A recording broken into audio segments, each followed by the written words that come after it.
जिथे गाव तिथे आम्ही, गावाकडची बातमी। ही न्याय मागते, न्याय। जर हा रस्ता रोको असता तर धिंगाणा झाला असता। गाव यांचं आहे, लेकरू यांचं होतं, त्याला मारून टाकलंय, तरी आरोपी मोकाट आहेत। CIDची त्यांची मागणी आहे, CID मार्फत चौकशी करा, त्यांची मागणी सरकारी वकील द्या, त्यांची मागणी हे फास्ट ट्रॅक कोर्टात चालवा, याला फाशीची शिक्षा होऊ द्या। FIR चांगला घेतला नाही आहे, त्यांच्या म्हणण्याप्रमाणे तो घ्या। ही न्याय मागायचा, याला रस्ता रोको समजू नका, दाबू नका। बरं, प्रकरण दाबायच्या भानगडीत इथल्या जिल्ह्यातल्या छाती बडून घेणाऱ्या नेत्यांना निक्षून सांगतो, याला रस्ता रोको समजू नका, याला जातीत तोलू नका आणि जातीचे लोक पाठीशी घालू नका, आत टाका। हे रस्ता रोको नाही, न्यायाची प्रक्रिया आहे।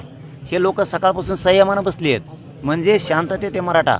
आणि महाराष्ट्रातही संदेश फिरायला लागलाय। महाराष्ट्रातल्या मराठ्यांना सांगतो, संयम धरायचा आहे, सगळ्यांनी शांत राहायचं आहे, न्याय 100% मिळणार आहे। SP साहेब हे सगळेजण काम चांगलं करतायत, ते न्याय देतील, या मागण्यांच्या सगळ्या न्याय मिळेल। आणि माझी इच्छा आहे की सरकारनं आणि मुख्यमंत्र्यानं आपल्यामार्फत तातडीनं हा विषय ताबडतोब हाताळा, कारण हे मर्डर झाला आहे। ही का रस्ता रोको नाही एखाद्या मागणीसाठी। तुम्ही संवेदनशील असाल तर हे ताबडतोब मुख्यमंत्र्यांनी हाताळा, कारण त्या बॉडीवरती अंत्यसंस्कार होणं गरजेचं आहे। असाल सरकार म्हणून, मुख्यमंत्री म्हणून तुम्हाला थोडी जणाची, तर ताबडतोब लक्ष घाला।